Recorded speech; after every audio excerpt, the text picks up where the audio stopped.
艘载满1620人的游轮在海上失联了整整4个月，然而这一天却离奇的传来了求救信号，船长义无反顾的就开船前往，可到了之后却发现这艘巨轮竟然完好无损，只是所有的乘客全都不翼而飞，就连尸体都找不到半个。就在他们放弃搜救准备撤离时，船长身后的柜子突然间发出巨响，艾米紧张的拿走柜子上的撬棍，结果打开后一看，里面竟然关着一个小男孩，而他的手上正拿着一个奇怪的三角立方体。众人想要问他这是什么东西，但男孩整整3天都没有回答他们一个字。然而船长只是轻轻地碰了一下立方体，他的耳边便立刻传来了女儿的歌唱声。他有点不敢相信自己听见的一切，因为他的女儿早就死在了3年前的那场大火里。而当船长推开门，他的妻子女儿全都完好无损地待在这里。船长瞬间泪崩，他冲上前就立马抱住女儿，但下一秒女儿身上就燃起了熊熊大火，一下就将她弹飞3米远。但他再一抬头，这里已经是一片废墟，只有一只绿色的虫子似乎在向他指引方向。船长沿着烟囱爬上来之后，发现这里正是自己的休息室。作为这艘船20年的老船长，他竟然从没有发现自己的船板下竟然还藏着这样一个秘密通道，并且秘密通道的木板上印着和三角体上一样的标志。他疯了一样的找到男孩，问他普罗米修斯号上到底发生了什么。艾米认为他有点过于激动，便将他拉到门外冷静。可此时船员却传来噩耗，一个小女孩竟然离奇的死在了甲板上，并且经过法医的鉴定，她的身体没有一丝伤痕，甚至连内脏都毫无损伤。下等船舱瞬间就炸开了锅，他们疯狂的质问船长，小女孩从没有离开过下等舱，她是怎么可能死在外面的甲板上的？然而等了一夜，他们也没能等到船长的答复，等到的却是又有3名下等舱的人离奇的死在了甲板上。光头哥意识到，自从小男孩上船后就平白无故的死人，或许这个家伙是什么恶灵的化身。说完，他便分枪给下等舱的众人，准备去把那个小男孩抓回来审问。可当他们走上甲板，发现今天死的人已经有30几个叠成了山。愤怒的众人冲进了艾米的房间，可在这里却没有发现小男孩的踪影，就连艾米自己都在内心疑问，小男孩怎么凭空消失了。见到男孩逃脱，他们便将艾米反锁在了这间房间，去别的角落找人。然而此时艾米突然听到一阵响声，她推开床一看，自己的床底也有着和船长室一样的秘密通道，机智的男孩也正是藏在了这里。看见这个秘密通道的存在，艾米也了解了船长为何会如此激动。他准备撬开门锁去找船长汇报情况，可此时男孩突然起身，将手上的一只绿色虫子放了出来。虫子只是爬过了门缝，门锁就自动打开了。这绿色的昆虫像是有一种特殊的开锁引路能力，它爬到哪门就会开到哪，直至将艾米和小男孩带到了船长身边。但没想到的是，光头哥也恰好赶到了这里，他们一拥而上，便将男孩带到了大厅，并且将他关进了柜子里。然而看到用撬棍上锁的柜门，艾米联想到第一次遇见男孩的场景，难道说按照这样的节奏下去，这艘船也会落得和普罗米修斯号一样的结局吗？看见男孩在柜子里不停挣扎，艾米不顾众人阻拦，冲上前就要打开柜门放男孩出来。可此时竟然有人朝他射出了子弹，然而下一秒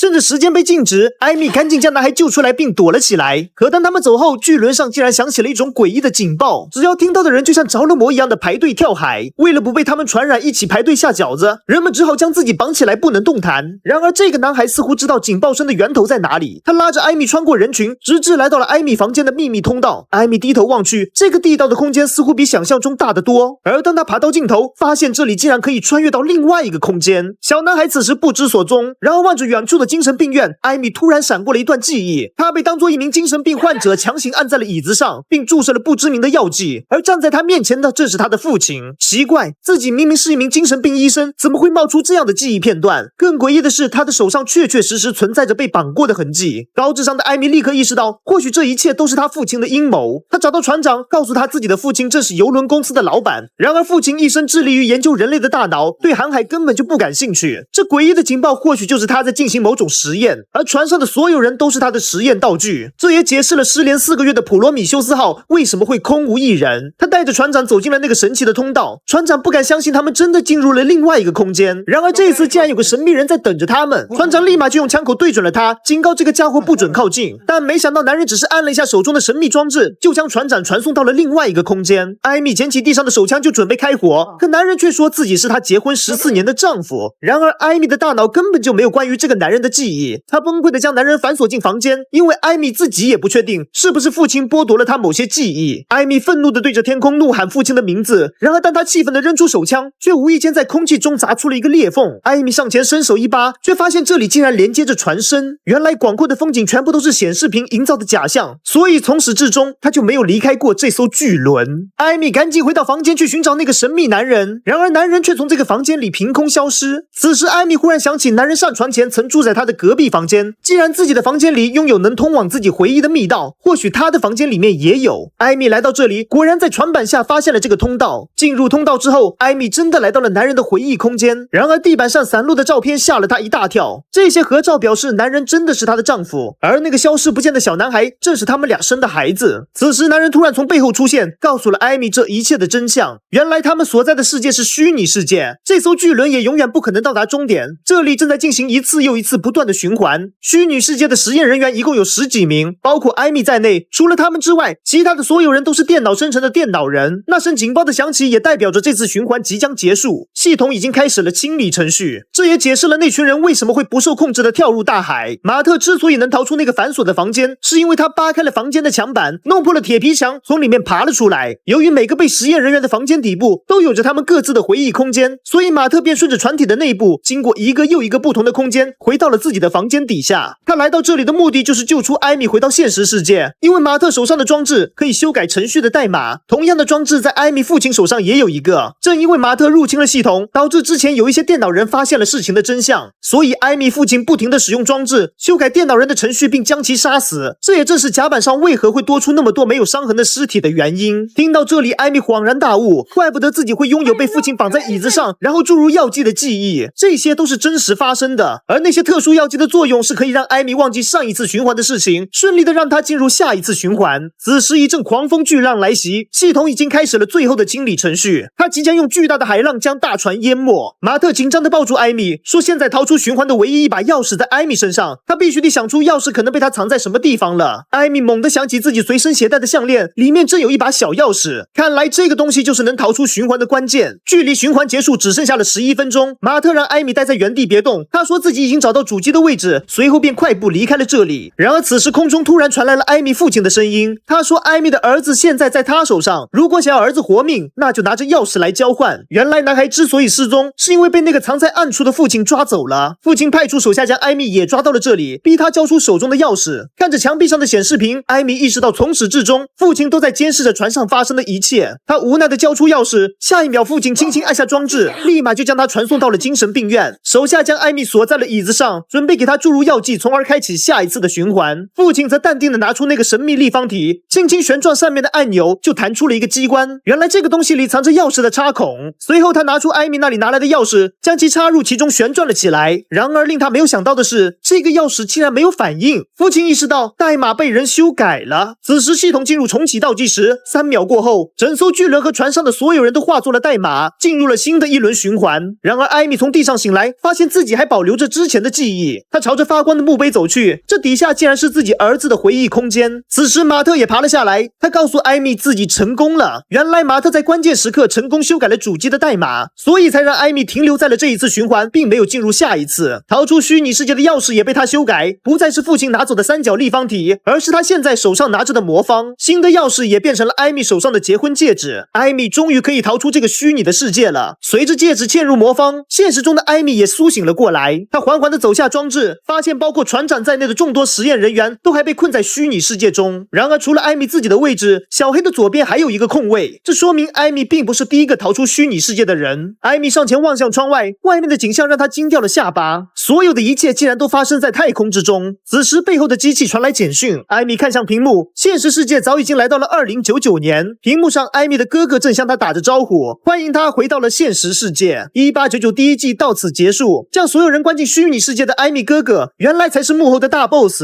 至于他为什么要做这一切，第一个逃出虚拟世界的人又是谁，这些答案都会在第2季中揭晓。我是小陈说电影，喜欢的朋友别忘记点个关注哦。